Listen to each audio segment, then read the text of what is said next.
Quem sabe? Quem sabe, levanta a mão. O que significa a palavra Natal? Quem estava lá no Nova Paulista não pode falar, né? Que significa Natal? Pastor Ivonete? Nascimento, né? Nascimento. Porque é muito fácil ver a mulher que está gestante lá, sua esposa está gestante, ela está fazendo o quê? Pré-Natal? Ela está se preparando para o Natal. Todos nós temos um Natal. Cada um de nós temos o nosso Natal. O dia em que nós comemoramos o aniversário, o dia que nós comemoramos o dia que nós nascemos. Então, o Natal significa nascimento. Então, o significado de Natal é o nascimento de Jesus. Então, eu quero trazer aqui a visão bíblica. É a visão bíblica. No meu ponto de vista, creio que no ponto de vista da igreja, o ponto de vista cristão. Então, abra a tua Bíblia, por favor, em Gênesis, capítulo 3, versículo 14. Gênesis, capítulo 3, versículo 14.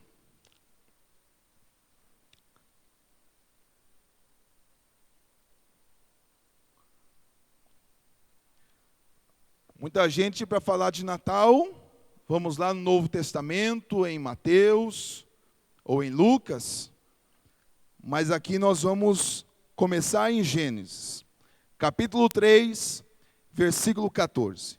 Diz assim a palavra de Deus. Todos encontraram aí, irmãos? Amém? Então o Senhor disse à serpente: porquanto fizeste isto, maldita serás mais do que toda besta e mais do que todos os animais do campo. Sobre o teu ventre andarás, e o pó comerás todos os dias da tua vida. E porei inimizade entre ti e a mulher, e entre a tua semente e a sua semente. Esta no hebraico está ele. No hebraico, lá no original, ele te ferirá a cabeça, e tu lhe ferirás o calcanhar. Amados, nós vemos em Gênesis capítulo 3, um pouquinho antes, aqui no versículo 6, nós lemos o 14 e o 15, um pouquinho antes, no versículo 6, nós vemos o primeiro casal cometendo o pecado que se chama o pecado original, o primeiro pecado. Deus estabeleceu, todos conhecem, sabem, Deus estabeleceu regras no jardim do Éden. Criou o homem, a sua imagem, a sua semelhança, e os colocou no jardim do Éden. E deu ali regras. Um homem, um ser humano sem regras, vira uma libertinagem.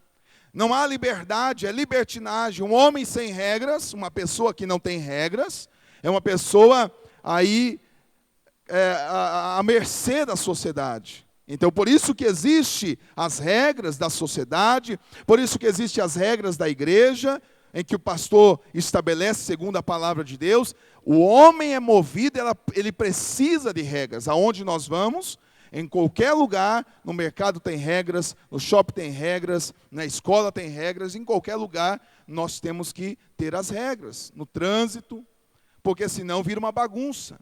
Então Deus sabendo disso, coloca uma regra para o ser humano. Olha, vocês podem comer de tudo, fazer tudo, mas da árvore que está ali no centro, vocês não toquem.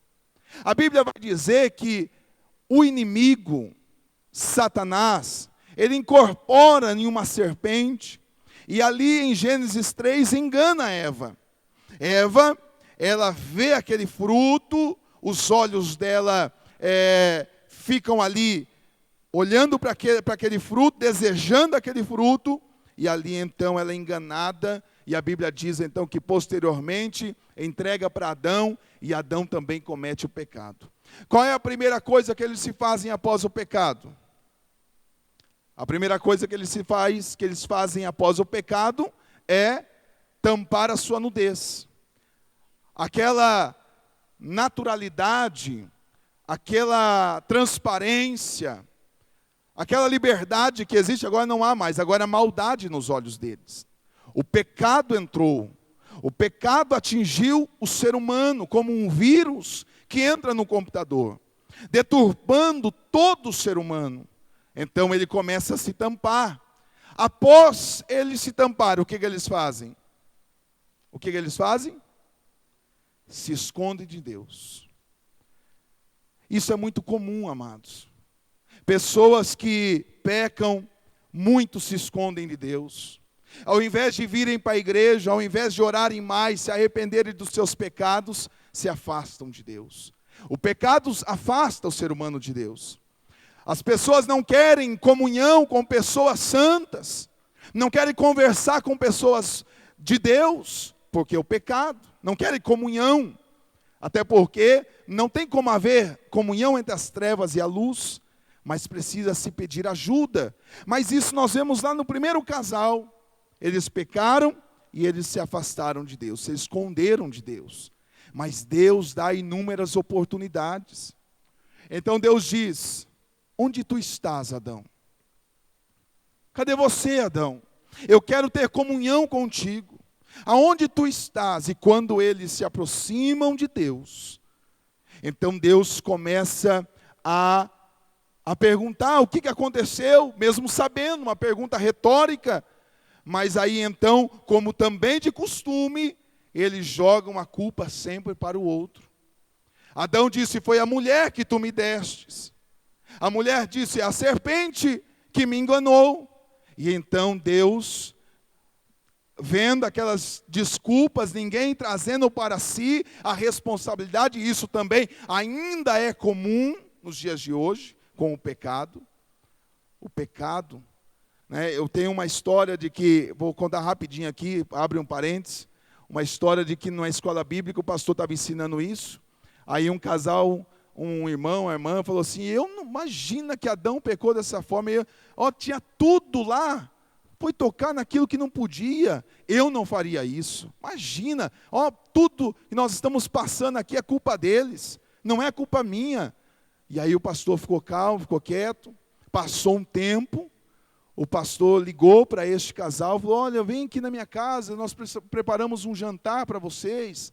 Aí eles foram na casa do pastor, e dentro daquela mesona que tinha ali, né, com todas as coisas para comer, tinha um prato, que tinha um tampão assim, bem chique, e ali estava assim um bilhetinho: não mexa aqui, né, surpresa. Aí comeram, se deliciaram, comeram ali aquela comida, e ali olhando: mas o que tem nesse prato? A curiosidade, o que é que tem nesse prato? Aí acabou a refeição, a esposa do pastor foi na cozinha: vou preparar a sobremesa. Aí lá ela grita: vem me ajudar. Aí o pastor sai, vai lá ajudar a esposa, e demora o tempo, e eles começam a cochichar: mas o que tem nesse prato aqui? E esse prato? Mas por quê? O que tem nesse prato? Eu quero saber o que tem nesse prato. Aí eles demoram, quando eles vão, só dar uma olhadinha, não vai dar nada. Aí eles olham, e aí tinha uma câmera, né? Uma câmera na sala, e o pastor foi lá e falou: então vocês não iriam pecar, né? Se fosse vocês lá, vocês não iriam pecar, né? A curiosidade, né? Então, assim veio o pecado. Só fechei aqui esse parênteses, uma história interessante. Se nós estivéssemos lá, infelizmente faríamos a mesma coisa. Então, veio este pecado, e Deus então começa a sentenciar os envolvidos. Ele diz para a serpente: porquanto fizestes isso, maldita serás mais do que toda besta, e mais do que todos os animais do campo. Sobre o teu ventre andarás, e pó comerás todos os dias da tua vida. Muito provavelmente a serpente não se rastejava. Há muitos estudiosos e indícios que a serpente tinha asas, ou pernas, mas muitos falam que tinha asas. Então ela não se rastejava. Há uma sentença para essa serpente. E no versículo 15, nós chamamos como um proto-evangelho. O evangelho, as boas novas, dentro do Antigo Testamento, dentro de Gênesis. O próprio Deus fazendo a promessa de que precisaria vir o remédio para este pecado.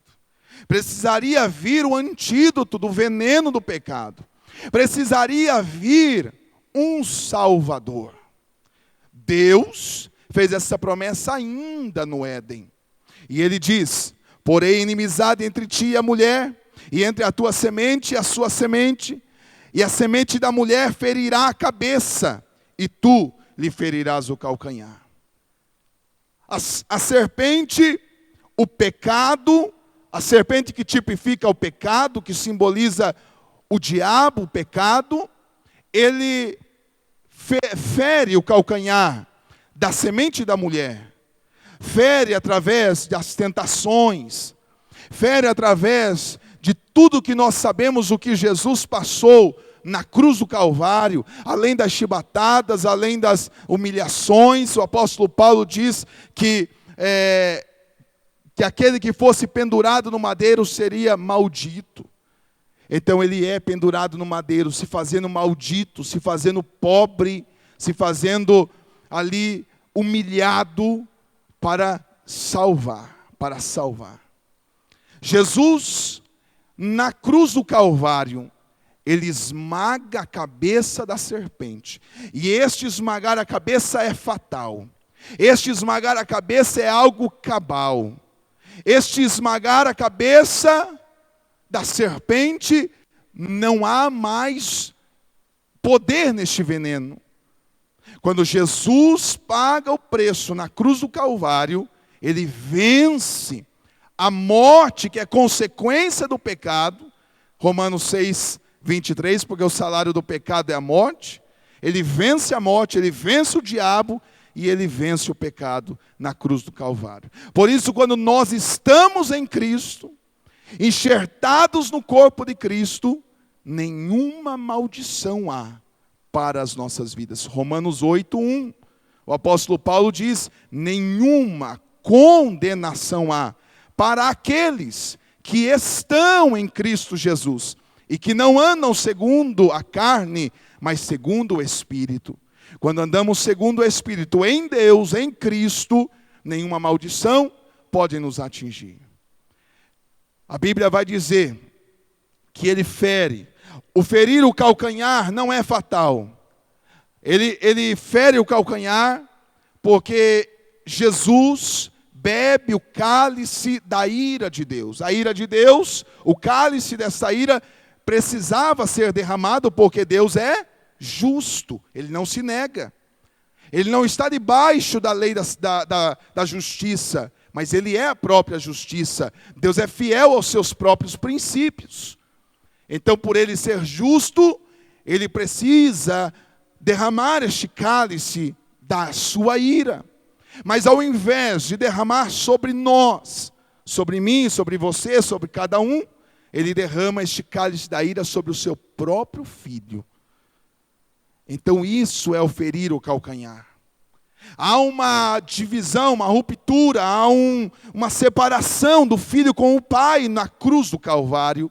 Quando ele diz: Eloi, Eloi, lama sabachthani, Deus meu, o porquê que me desamparaste? Porque ele pega o pecado de toda a humanidade e ele bebe este cálice da ira de Deus, o próprio filho, sendo o verbo sendo Deus. A Bíblia vai dizer que ele é tão grave isso, é tão difícil foi isso para Jesus, que no Getsemane ele disse: Senhor, Pai, se for preciso, se for possível, afasta de mim este cálice. Eu não quero beber este cálice, mas não faça a minha vontade, mas a sua vontade. Mas na cruz, ele bebe este cálice, ou é derramado sobre ele este cálice, melhor dizendo. E então ele paga o preço na cruz do Calvário.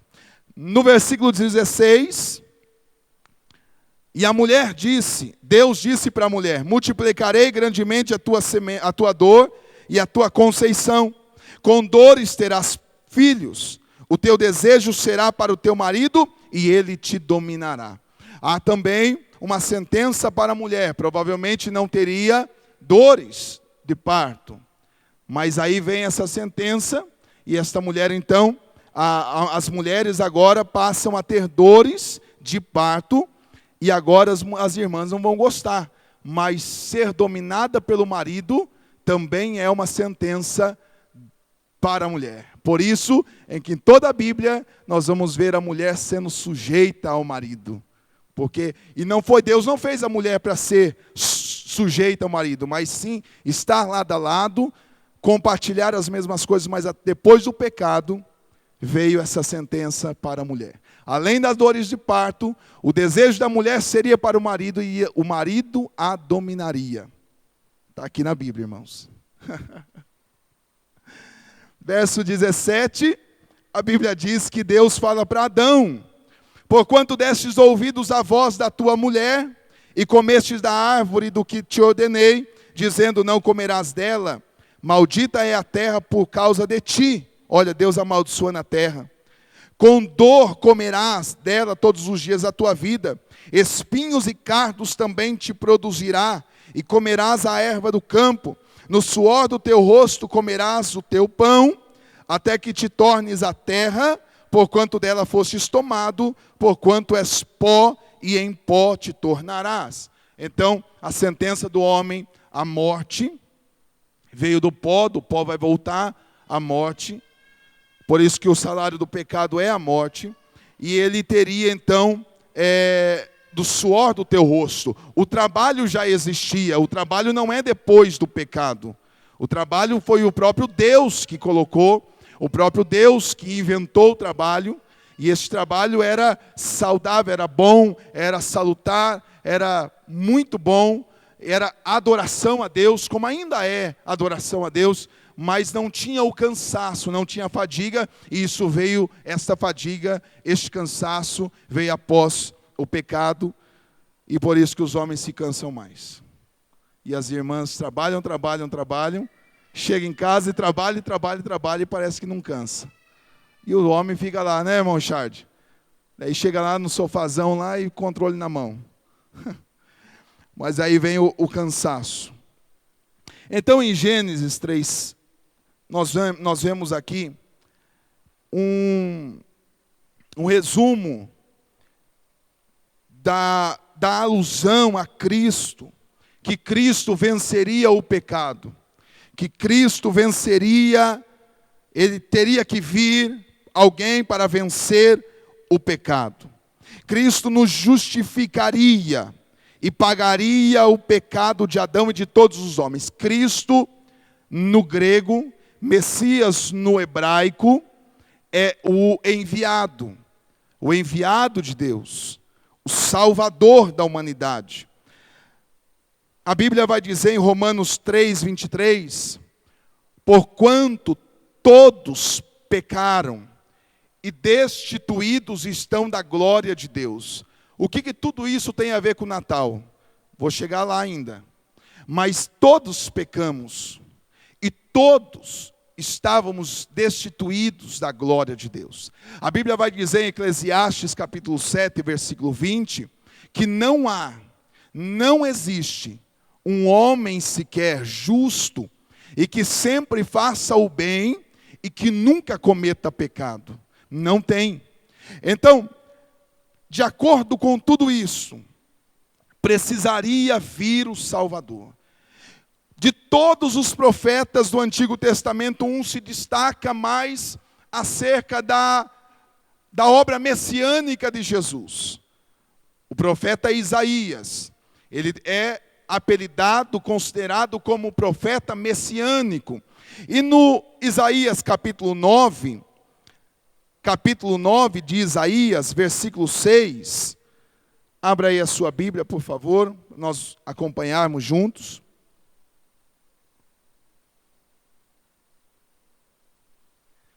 Isaías capítulo 9, versículo 6 e o 7. Diz assim: porque um menino nos nasceu. Interessante que ele coloca no presente. Isso há 700 anos antes. Há 7 séculos antes da vinda de Cristo, mas fazendo uma profecia do advento. Do advento, guarda essa palavra, o advento do Messias. o advento de Cristo, porque um menino nos nasceu, um filho se nos deu, e o principado estava sobre os seus ombros, e o seu nome será Maravilhoso, Conselheiro, Deus Forte, Pai da Eternidade, Príncipe da Paz. Do incremento deste principado e da paz não haverá fim sobre o trono de Davi e no seu reino, para afirmar e fortificar em juízo e em justiça, desde agora e para sempre. O zelo do Senhor dos Exércitos fará isto. Então Deus daria um filho, Deus daria um Messias, Deus enviaria um Salvador. Lá no capítulo 53, ele vai detalhar muito bem a sua morte, se cumprindo tudo em Cristo. Depois, o menino nos nasceu, um filho se nos deu.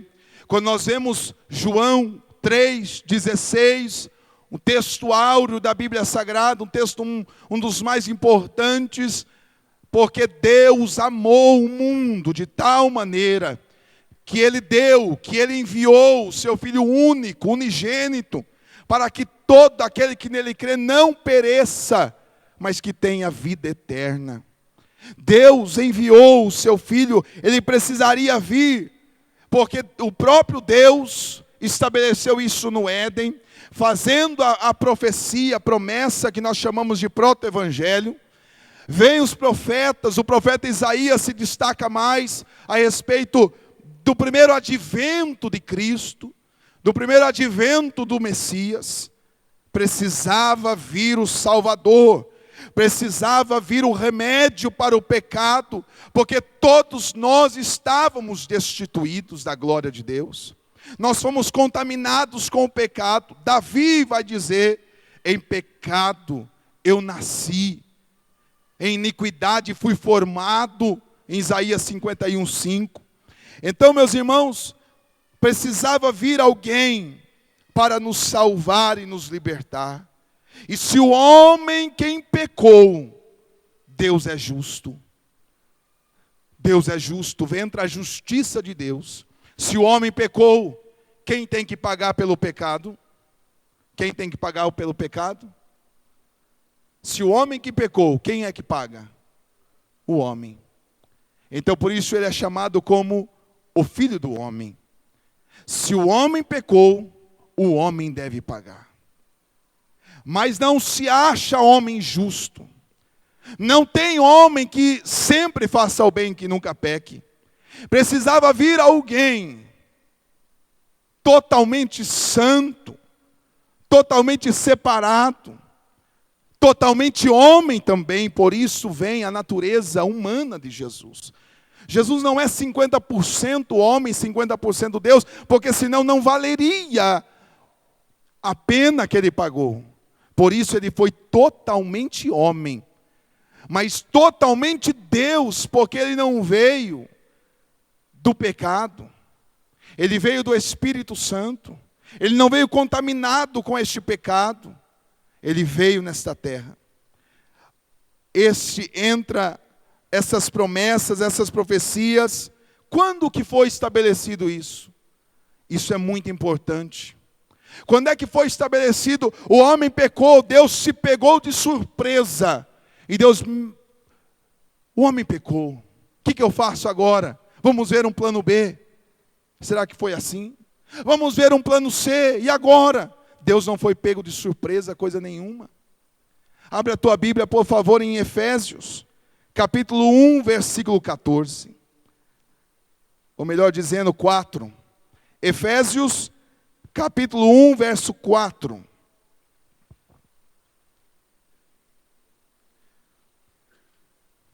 Efésios, capítulo 1, versículo 4.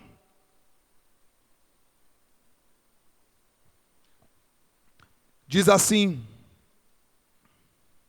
como também nos elegeu nele, antes da fundação do mundo, para que fôssemos santos e irrepreensíveis diante dele em amor, e nos predestinou para filhos de adoção por Jesus Cristo, para si mesmo, segundo o beneplácito, segundo o propósito da sua vontade, para louvar e glória da sua graça, pela qual nos fez agradáveis a si mesmo.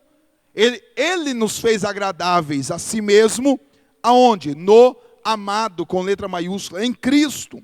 Em Cristo somos justificados. Alguém pode olhar para um ser humano e dizer: este não vale nada, é um pobre, é um perdido, é um pecador. Mas em Cristo ele é santo. Em Cristo ele é justo.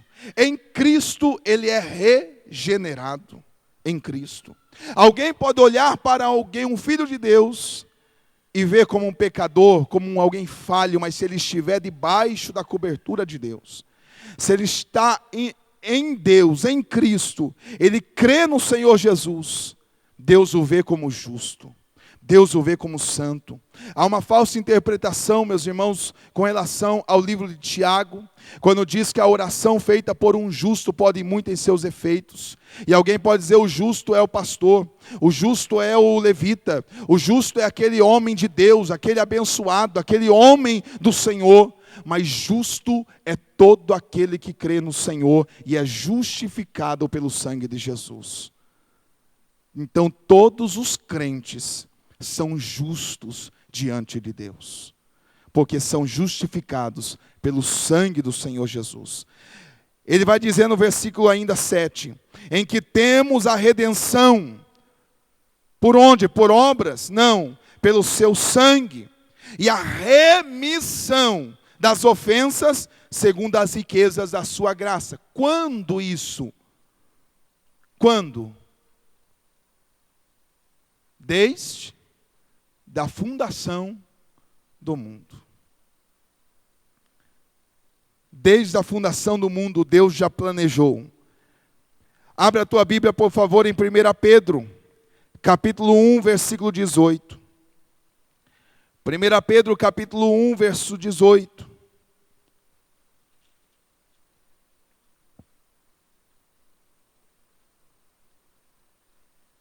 Diz assim, 1 Pedro capítulo 1, versículo 18.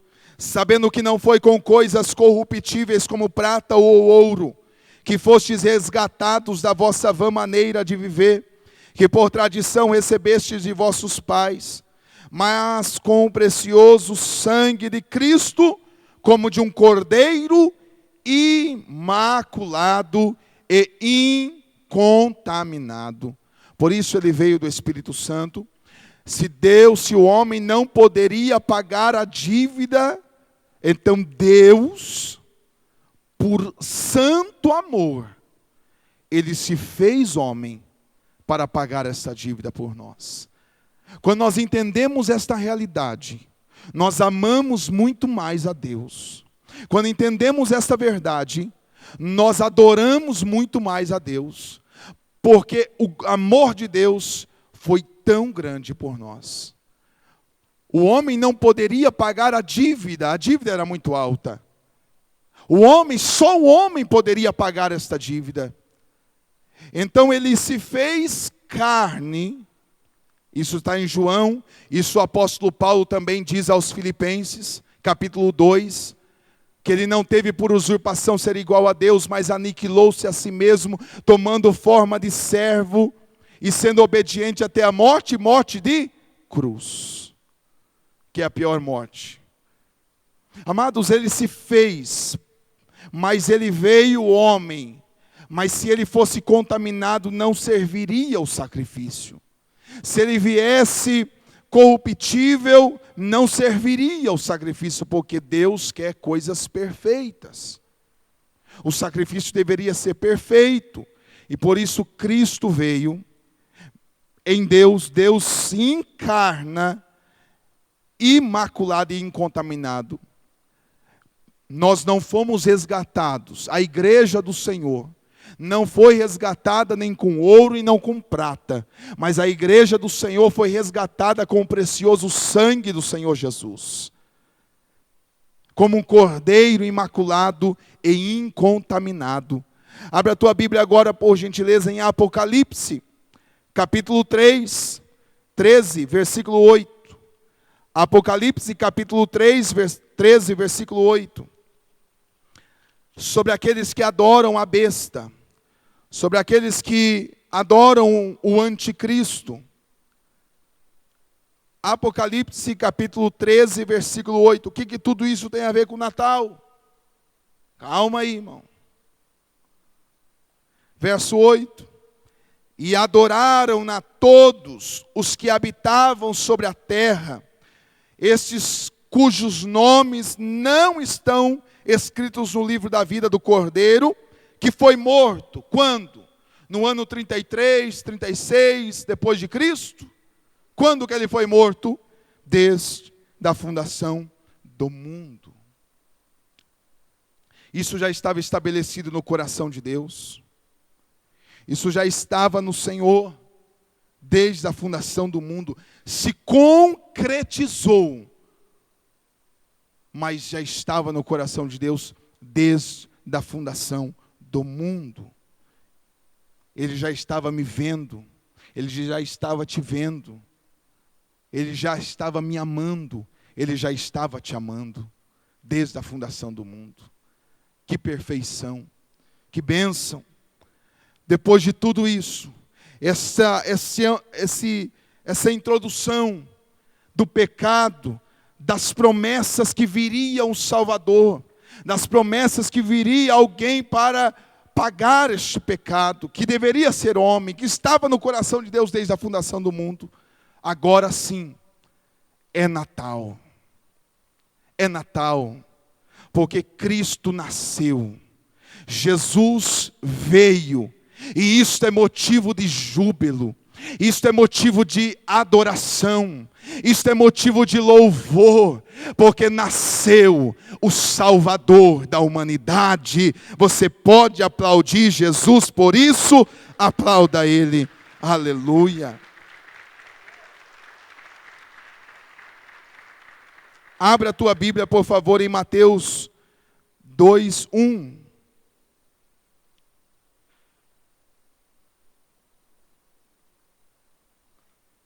Mateus 2:1. E tendo nascido Jesus em Belém da Judeia, no tempo do rei Herodes, eis que uns magos vieram do Oriente a Jerusalém e perguntaram: onde está aquele que é nascido do rei dos judeus? Porque vimos a sua estrela no Oriente e viemos a adorá-lo. E o rei Herodes, ouvindo isto, perturbou-se, e toda a Jerusalém com ele. E congregados todos os príncipes dos sacerdotes e os escribas do povo, perguntou-lhes onde havia de nascer o Cristo. E eles lhe disseram: em Belém da Judeia, porque assim está escrito pelo profeta. Versículo 6 é uma referência a Miqueias 5:2. É uma referência do profeta Miqueias no Antigo Testamento. Diz: e tu, Belém, terra de Judá, de modo nenhum estás a menor entre as capitais de Judá, porque de ti sairá o guia que há de apacentar o meu povo de Israel. Verso 7. Então Herodes, chamado secretamente os magos, inquiriu exatamente deles acerca do tempo em que a estrela lhes aparecera. E enviando-os a Belém, disse: ide e perguntai diligentemente pelo menino, e quando o achardes, participai-mo, para que eu também vá e o adore. Mas aqui era ele estava jogando para saber, exatamente para matar o menino. Verso 9. E então eles, ouvindo o rei, partiram. E eis que a estrela que tinham visto no Oriente ia adiante deles, até que chegando se deteve sobre o lugar onde estava o menino. E vendo eles a estrela, alegraram-se muito com um grande júbilo. E entrando na casa, acharam o menino com Maria, sua mãe, e prostrando-se o adoraram, e abrindo seus tesouros, lhes ofereceram dádivas como ouro, incenso e mirra. e sendo por divina revelação avisados em sonhos, para que não voltasse para junto de Herodes, partiram para a sua terra por outro caminho. Jesus nasceu. O nascimento de Jesus. Aqui veio o Salvador, o Natal, o nascimento do Senhor, o nosso Deus. O nascimento de Jesus foi cheio de acontecimentos e personagens. José, Maria, os pastores, os reis magos, os anjos que avisaram em sonhos. Havia uma estrela que sinalizava a presença de Jesus na terra, uma luz que veio ao mundo. Jesus disse: eu sou a luz do mundo. Ele veio para nos tirar das trevas. Ele veio para nos tirar das densas trevas. A luz raiou, o Natal chegou, e nós vemos a estrela comemorando o Natal de Jesus. Significa os astros. Nós vemos os pastores comemorando o nascimento de Jesus. Significa o povo. Nós vemos os magos que comemoraram o nascimento de Jesus, que era a elite da sociedade. Nós vemos também José, Maria, a família, comemorando o nascimento de Jesus. E Deus, o céu se alegrando, os anjos regozijando pelo nascimento de Jesus. Comemorando o nascimento do Salvador. Comemorando o nascimento do Senhor. Mas, mesmo assim, muitos não o receberam. Muitos não o receberam, Jesus. Como nós vemos aí, muitos não recebem Jesus. Querem comer, querem se fartar, querem festejar, mas não querem a luz do Senhor Jesus. E o Natal é para isso. A Bíblia vai dizer em João capítulo 3, versículo 19. E a condenação é esta: que a luz veio ao mundo, mas os homens amaram mais as trevas do que a luz, porque as suas obras eram más. Não foram todos que receberam, pelo contrário, a minoria. Um rei odiava Jesus, Herodes, mas nós vemos 3 reis que amavam Jesus: os magos, os pastores. Qual é a missão de Jesus vir ao mundo? Qual é a missão de relembrarmos o Natal? Muito embora, meus irmãos, muito embora nós estamos falando acerca do Natal, a Bíblia Sagrada, ela não nos dá base para nós comemorarmos o Natal. A Bíblia não dá base para comemorarmos o nascimento, mas a Bíblia nos dá base para comemorarmos o quê? Ou relembrarmos o quê? O quê? A morte. Jesus disse isso, o próprio Cristo: vocês sempre façam memória de mim na cruz e na ressurreição. O apóstolo Paulo também diz isso: porque eu recebi do Senhor o que também vos ensinei. E na noite em que foi traído, tomou o pão, e ali ele discorre toda a doutrina, para nós relembrarmos a morte de Jesus e a ressurreição. A base da nossa fé, qual é a confissão de fé? Quando alguém vem para frente a confessar o Senhor Jesus como o Salvador da vida dela, o que é a confissão de fé? Romanos capítulo 10, versículo 9 e 10. Se com a tua boca confessar e o teu coração crer que Cristo morreu e ressuscitou, será salvo. Nascer, todos nascem, mas morrer e ressuscitar sem nenhuma ação externa, Ele mesmo ressuscitou. Ressuscitar, Lázaro ressuscitou. A filha da viúva também, mas voltaram a morrer. Jesus não. Ele ressuscitou sem força externa nenhuma, ele se bastou. E ele ressurge dos mortos, e então ele vai assunto aos céus. Por isso nós cremos, Jesus vivo está. Ele está vivo e está à destra do Pai e está entre nós, porque Ele é o Deus conosco através do Espírito Santo de Deus. A igreja deve fazer sempre menção da morte de Jesus, da ressurreição de Jesus. É lógico, meus irmãos, que não haveria como Ele morrer e ressuscitar se não houvesse o nascimento. O nascimento foi um milagre estupendo, um milagre tremendo, um milagre divino de Deus. Ele veio do Senhor, Ele veio do Espírito Santo. É um milagre tremendo. Nós podemos comemorar o Natal, podemos relembrar o Natal, podemos celebrar o Natal verdadeiro, que Cristo veio.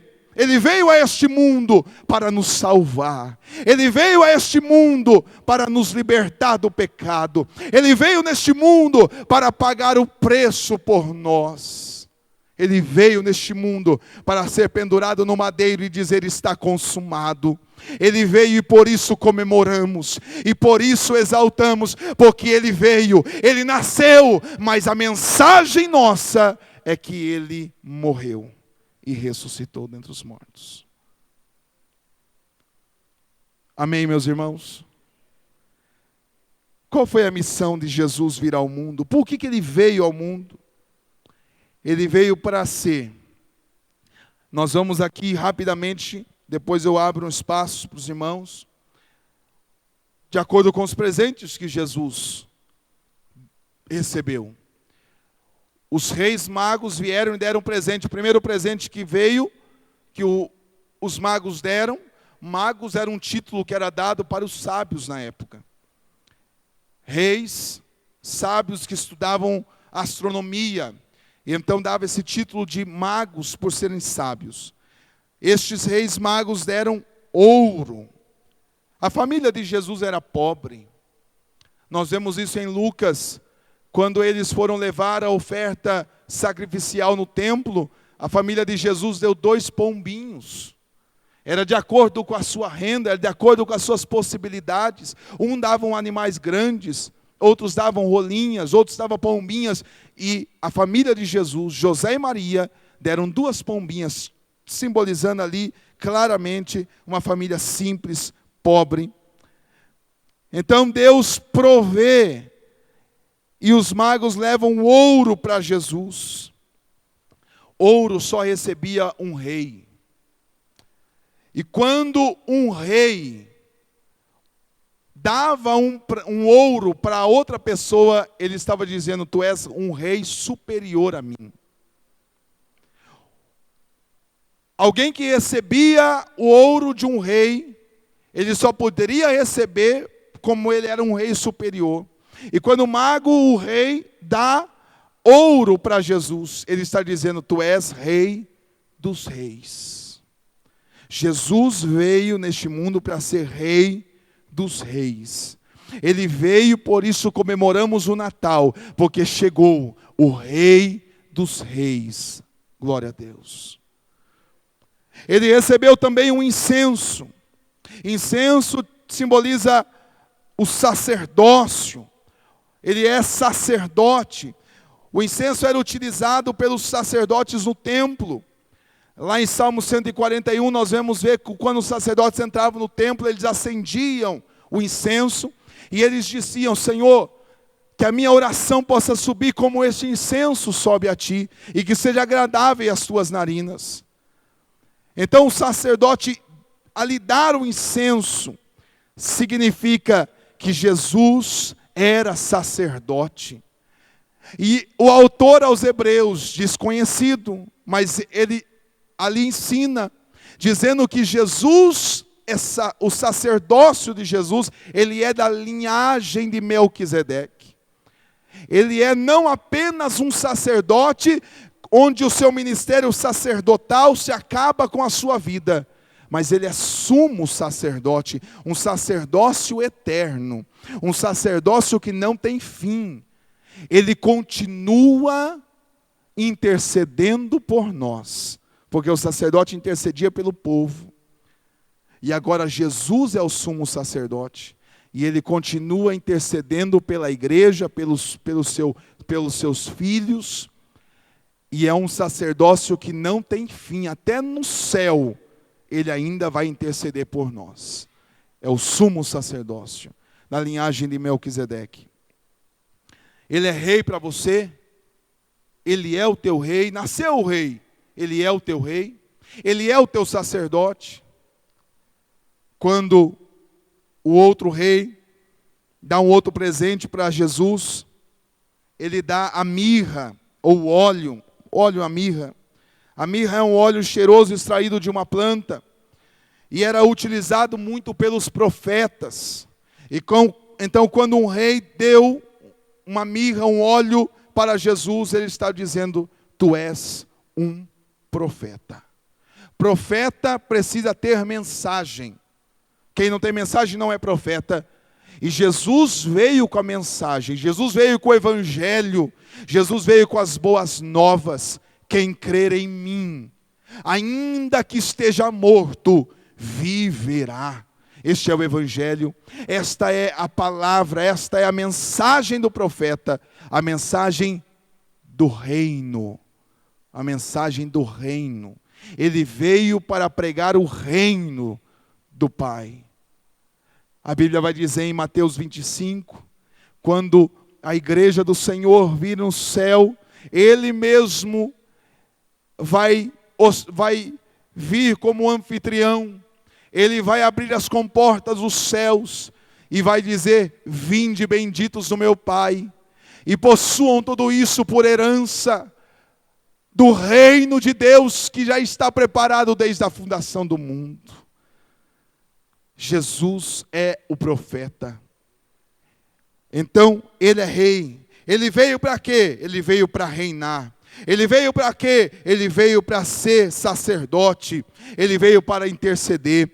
Por que Jesus nasceu? Jesus nasceu para ser profeta. Então deixa Jesus ser profeta da tua vida. Amados, de acordo com esta palavra bíblica, este é o espírito do Natal. E o Natal não deve ser relembrado apenas no dia 25, e aqui eu entro em questões até fora da Bíblia, dizendo, não foi a data que Jesus nasceu. A data exata, há muito provavelmente uma linha que diz que Jesus nasceu ali entre a festa do tabernáculo, de setembro a outubro. Dezembro, praticamente impossível, até pelo tempo, pelo inverno. Mas é o dia em que estabeleceu como a comemoração do aniversário de Jesus, ou a comemoração do nascimento de Jesus. Nós podemos comemorar? Claro que podemos. Claro que podemos. Devemos sempre comemorar o nascimento de Jesus. Podemos sempre celebrar o nascimento de Jesus, porque nasceu o Rei dos Reis. Nasceu o sacerdote, aquele que intercede por mim. Nasceu o profeta com uma mensagem de que eu não vou para o inferno, mas eu tenho uma nova esperança nele. Nasceu aquele que nós adoramos, em que nós servimos. Então devemos celebrar, sim, mas mais do que isso, pensarmos e sempre memorizarmos que ele morreu e ressuscitou dentre os mortos. Ele morreu e ressuscitou dentre os mortos. Essa é a mensagem da igreja. E mais do que anunciar o primeiro advento,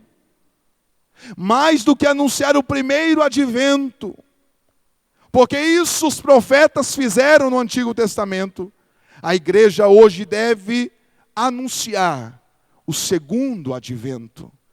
Jesus nasceu, sim, comemoremos. Ele morreu e ele ressuscitou, essa é a certeza da nossa salvação. E ele há de vir nas nuvens buscar a sua igreja. Esse é o segundo advento. É essa palavra que nós devemos pregar. É com essa mensagem que Deus confiou a nós. Os anjos queriam, mas Deus confiou a nós, a igreja do Senhor. A igreja do Senhor, para anunciar: Jesus vai voltar. Amém, meus irmãos? Isso deve estar no nosso coração. Não é pecado comemorar o Natal. Pelo contrário, é uma bênção. É uma bênção. Cristo veio. Ele completa a sua obra na morte e na ressurreição. E Ele vai vir. Que seja esse o nosso Natal. Que o Natal, quando comemorarmos em família, dizemos: que alegria, porque somos salvos, porque Deus nos amou e Jesus veio. Isso não só dia 25, é comumente 25, mas não só depois da manhã. Sempre, talvez, meus irmãos, lá no mês de março, no mês de maio, talvez você estará com a tua família na mesa num domingo. E você vai fazer uma oração. Vamos comemorar o Natal de Jesus, o Natal. Mas como? Talvez você, como chefe de família, mãe, mulher de Deus, teu filho vai perguntar: mas não é Natal? Não, vamos comemorar sim, porque Jesus veio. E Ele morreu e ressuscitou dentre os mortos. É uma data instituída pelo homem, mas que nós podemos comemorar como podemos todos os dias. Que esse seja o nosso Natal. Este coração voltado para o Senhor. Voltado para Deus. Hoje o Natal, ele entrou muitas coisas. Tantas coisas entrou, como idolatria. Idolatria. O pastor está trazendo aqui uma série de mensagens sobre idolatria. O Natal é algo que muita gente idolatra. Idolatra a data 25. Idolatra ali o enfeite. Pode enfeitar, mas não idolatrar. Não ver assim como algo que deve se fazer. Então tudo isso a Bíblia vai dizer em 1 Coríntios 10. Foge da idolatria. Foge da doutrina de demônios. Idolatria é doutrina de demônios. Foge disso. O verdadeiro Natal é a vinda do Senhor Jesus, a primeira vinda de Jesus na terra. Ele completa a sua obra na morte e na ressurreição, e nós temos a palavra de que Ele vai voltar um dia. Amém, irmãos?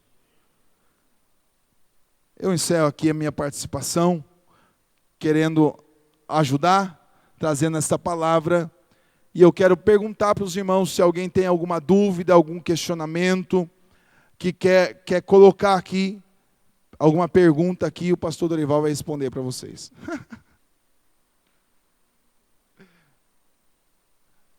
E aí, irmãos?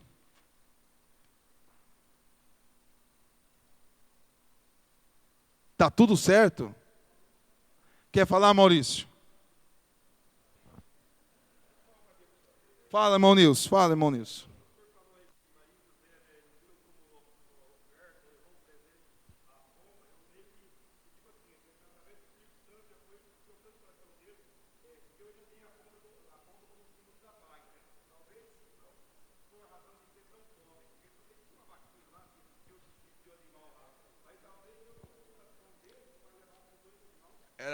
Isso aí, amados, era igual o pastor está dizendo aqui, era uma regra, já era estabelecido de acordo com a sua posse, daquilo que eles seriam mentirosos ter ali, igual você falou ali, algo, está em Levítico. Seria mentiroso da parte deles darem uma pomba se tendo outra. É como o dízimo hoje, vamos dizer assim, a pessoa ganha tantos lá, traz pouquinho, é uma mentira, entendeu? Então, não tem como, é um símbolo, não tem essa questão.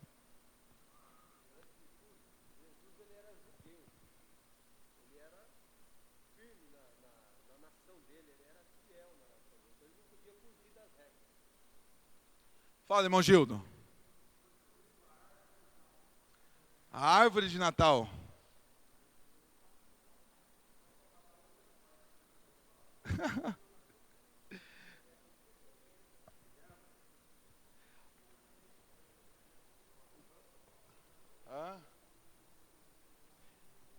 Mas eu vejo assim, de tudo que eu pesquisei, de tudo que eu vi, de tudo que eu analisei, de tudo que eu conversei com pastores, tema a Deus e guarda os mandamentos do Senhor. Fazer igual Salomão, né? Mas assim, amados, esse é o Natal, é o nosso coração voltado para o Senhor. Eles deram ali presentes para Deus de acordo com o seu coração. Então nós devemos dar a Deus a nossa adoração, o nosso coração, a nossa vida para o Senhor. No que glorifica a Deus, ou no que não glorifica a Deus. Então assim, eu parto do princípio, aquele que montou a sua árvore, irmãos, nós estamos na antevéspera de Natal. Aquele que montou o seu pinheirinho, e ali colocou as lâmpadas, ali as bolinhas, não julgue quem não montou. E aquele que não montou, não julgue quem montou. Não julgue. Cada um é sua consciência. Esse é o meu ponto de vista. Agora fugi um pouco da Bíblia. Esse é o meu ponto de vista. Então, é dessa forma, aquilo que Paulo ele dá aquele princípio, né, sobre a carne sacrificada, o pinheiro em si, ele tem algum problema? O pinheiro em si, tem algum problema o pinheiro? Tem ou não tem? Não tem nenhum problema. Mas o que tem o problema? Coração. Se você, Gildo, montou a tua árvore lá, e o teu coração está ali, você está ali, essa árvore é para glorificar, para que seja. Aí, este é o problema. É o teu coração, é o teu sentimento. Este é o grande problema. No meu ponto de vista, aí se transforma numa idolatria. Quer falar, pastor? Pode falar, Maurício. Eu já deixei os 10 minutos mesmo para um bate-papo aqui mesmo para...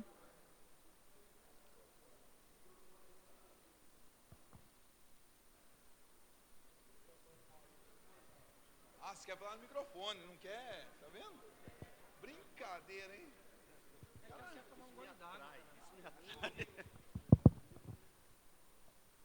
O que o senhor ministrou está completamente certo. Certíssimo que o senhor ministrou sobre o Natal. No que diz respeito aos enfeites, ao enchimento no que nós vemos hoje, no comércio, nas famílias de um modo geral e no mundo, né? A questão do pinheiro, da estrelinha, não sei o que, disso, daquele, desse efeito natalício aí, desse espírito natalício, né? Que nem o senhor mencionou. É uma coisa completamente diabólica. Completamente diabólica. Não tenho medo de falar isso. Porque o que o senhor ministrou é a palavra pura, verdadeira, é a essência do cristianismo. De Cristo, lá antes da fundação do mundo, nasceu, projetou, criou o homem à sua imagem, à sua semelhança, depois o homem errou, nasceu para restaurar aquilo que Deus tinha feito. E se nós pegarmos no que diz em Apocalipse, quando o primeiro selo for aberto, que é o cavalo branco e o cavaleiro que virá, que é o anticristo, para que haja a paz reinando, o acordo da paz reinando no mundo, para que todos se dobrem perante o anticristo e se dobrem perante o falso profeta, tá? Vai ter um sincronismo de todas as religiões. Um sincronismo pseudo-evangelho. Um sincronismo. Porque quando nós pegamos essa parte do pinheiro, da não sei o quê, né, todas essas coisinhas aí, isso é tudo para distorcer o evangelho verdadeiro. Você tira o foco de Cristo Jesus. Você tira o foco da palavra viva, verdadeira, que transforma, que renova, que regenera, e você coloca os seus olhos nas outras coisas que não são de Cristo. Nas outras coisas que são pseudo-Cristo, falso Cristo. O pinheiro, as bolinhas, os presentes, o comércio que se gira em torno do Natal 25 de março, que é dezembro. É 25 de março, 25 de dezembro. Isso está gera o quê? Comércio somente. E você desfoca completamente o verdadeiro Natal que o Senhor ministrou corretamente. Amados, eu estudei bastante sobre isso aí, já tinha algum pensamento, mas a história da igreja, a história do cristianismo, ele vem, só vou pincelar aqui, ele vem lá com os apóstolos, ali é o início da igreja, Atos dos Apóstolos, é o início da igreja. A vinda do Espírito Santo e eles indo pregoar a palavra. E eles eram perseguidos. Sempre foram os cristãos perseguidos. Os cristãos iam para arenas para serem mortos. Ali os leões, soltos os leões, era uma festa mesmo, vão matar os cristãos, que é os discípulos de Cristo. Para você ter uma ideia como era tão difícil ser cristão naquela época, que aquele símbolo do peixe, eles se encontravam na praia, e alguém fazia um círculo assim com o pé. Se a pessoa não fosse cristão, ele não ia entender nada. O cara está louco, cara, fazendo um círculo na praia, ali na areia. Mas se o outro fosse cristão, ele completava o meio círculo, ele completava o outro e formava um peixe. Por isso o peixe é o símbolo do cristianismo, entre também as letras que simbolizam ou representam Jesus, Filho de Deus, Salvador. Então havia esse código para dizer que era cristão naquele tempo. Aquele que confessava Cristo, eles iam para a arena, iam ser mortos. Porém, quanto mais matava cristão, mais levantava-se. Mais pessoas aceitavam Jesus. Existe um livro do pai dos apóstolos que dizem que o sangue dos primeiros cristãos era como sementes.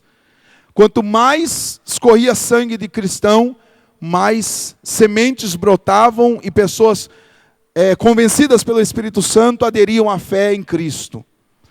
Porque era impressionante as pessoas indo para as arenas para serem mortos e cantando louvores para encontrar com os leões. Aqueles que estavam na arquibancada diziam, mas esse Deus é maravilhoso. Ele está cantando, indo para a morte. No século IV, no ano 353, 354, Constantino teve uma brilhante ideia. Brilhante assim. Já que combater a fé cristã não resolve, vamos instituir então a religião oficial como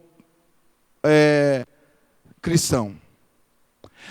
Então a igreja foi, século I, século II, século III, século IV. Quando instituiu Constantino, no século IV, que o cristianismo era a religião oficial, aí veio vários enxertos. Por quê? Cada um tinha a sua religião, mas como Constantino estabeleceu em nota que o cristianismo era a religião oficial, então as tradições pagãs de outras religiões veio enxertadas, veio com este caráter, veio com esta bagagem. Eles adoravam a ídolos, Eles se prostravam diante de imagens. Nós estamos vendo aqui idolatria, tudo essa questão de idolatria, de altares, de oferendas a outros deuses. Mas continua com tudo isso. Agora diz que você é cristão. Só precisa crer no Senhor. As suas práticas continuam a mesma. E aí então veio a deturpação da igreja. Veio através de concílios, porque a igreja virou Estado. A igreja virou Estado. E para fazer um meio campo ali, para todos ficarem bem, houve um sincretismo religioso. Sincretismo religioso, onde o que acontece? Cada costume coloca no liquidificador, bate lá, o que saía é cristianismo. Cada um trouxe da sua religião pagã, bateu no liquidificador e virou cristianismo. Aí veio através dos concílios, século 5, 6, 7, foi vindo através dos concílios, foi vindo a adoração a Maria, a Ave Maria. Foi vindo a instituição de ídolos e estátuas. Foi vindo a instituição de purgatório, onde após a morte tem a oportunidade de purgar os seus pecados. Veio vindo a reza por almas, por pessoas mortas. A Bíblia não dá base para orar por morto. Foi vindo tudo isso, coisas pagãs. E foi saindo da essência do Evangelho. Foi vindo tudo isso hoje o que nós chamamos como Igreja Católica Apostólica Romana. Todos nós somos católicos apostólicos, mas não romanos. Católicos é a Igreja Universal. Apostólicos porque estamos com a base dos apóstolos, que é a palavra de Deus. Mas não romanos. Quando veio a Igreja Católica Apostólica Romana, diante de tudo isso, adoração a Maria, Mãe de Deus, adoração a ídolos, purgatório, indulgências, batismo, indulgência, tudo envolvendo dinheiro. No século XVI, no ano 1517, estabelece então a Reforma Protestante, onde a igreja ela cria um outro viés. Não era para ter divisão. Martinho Lutero não queria divisão, ele queria reformar a igreja. Mas não aceitaram, expulsaram ele. E então veio a igreja luterana, os reformadores, o que veio chamar hoje, veio depois protestantes, e o que hoje se chama evangélicos. Por isso a igreja católica de um lado, evangélicos de outro, mas lá no início era tudo igual. E no século XVI houve essa divisão, retomando a palavra de Deus. Retomando não os costumes, não a cultura, porque tudo é cultura, tudo é costume, e cai na idolatria, mas então, através de Martinho Lutero, e através de outros, João Calvino, outros também, João Hus, que foram mortos pela igreja, eles veio reformando a fé. Encerrando naquilo que foi dito, todas essas coisas, eles também são bagagens da idolatria. O que é o Natal? O Natal é o que eu tentei passar aqui. Este é o Natal. Passou disso, não é mais Natal. Aí é comércio, aí é dinheiro, aí é comilança, aí é outras coisas, aí é até idolatria. Mas Natal é o nascimento de Jesus. O Salvador chegou, morreu e ressuscitou por nós, e há de vir buscar os salvos. Este é o Natal. Apenas isso. Passou disso, é tudo vindo de um sincretismo religioso, de uma bagagem de outras religiões que estão vindo. Amém, irmãos? Pastor.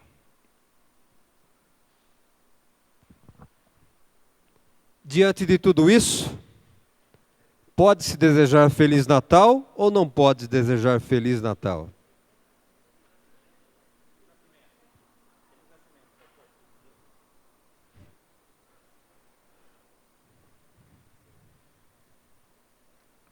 É? Feliz Natal ou não Feliz Natal? Quero dizer para vocês, amados, a tua fé em Cristo Jesus, o Salvador, é a parte mais importante da sua vida, O apóstolo Paulo mesmo disse, não vou ficar com essas coisinhas para lá e para cá, porque o importante é Jesus na nossa vida. Existem tantas coisas erradas, se nós formos tirar as coisas erradas, nós temos que sair desse lugar. Nós não conseguimos viver. O que nós não podemos é compartilhar com coisas erradas. Não vamos consertar o mundo, nós temos que andar na palavra de Deus. Uns interpretam de um jeito, outro do outro, e assim vai o mundo afora, não é verdade? Nós não estamos para julgar ninguém, e não estamos aqui para criar nenhuma doutrina, estamos para ensinar a palavra de Deus. Amém? Vai comemorar o Natal? Nascimento de Cristo Jesus. É o nascimento de Cristo Jesus, ele nasceu. Você comemora o aniversário do teu filho, não comemora? Você faz a festa, você faz um bolo para o teu filho. Então, eu creio que Jesus nasceu dia 25 de dezembro? Não, eu tenho certeza que não, quase. Mas eu vou festejar o nascimento de Cristo Jesus, com muito amor no meu coração, não é? Com muito amor no meu coração. Não estamos presos em árvore, em Papai Noel, nada disso. Unicamente, Jesus nasceu. Deus deu o Filho dele, nasceu, morreu, ressuscitou, vivo está. E continua vivo no nosso coração, não é verdade? Então, que Deus abençoe a tua vida, que Deus vos guarde, que Deus ilumine. E eu posso dizer a você, Feliz Natal, querido. Feliz Natal mesmo, Jesus nasceu. Que você possa realmente glorificar, não somente na sexta-feira, mas todos os dias festeje. É que nós não temos como todos os dias, deveríamos festejar todos os dias, não é? Mas que Deus abençoe você. Vamos orar. Senhor, meu Deus e Pai, te louvo e glorifico por esta igreja, por este povo que aqui está, Senhor. Ó Deus, que as tuas palavras estejam firmadas em cada coração. Em nome de Jesus, Pai, frutifique a tua palavra, guarde os teus filhos e que Jesus verdadeiramente possa estar reinando em cada lar, em cada família, que tenham paz, não somente na sexta, mas que tenham paz eternamente, que tenham vida eternamente, em nome de Jesus Cristo. Deus vos abençoe.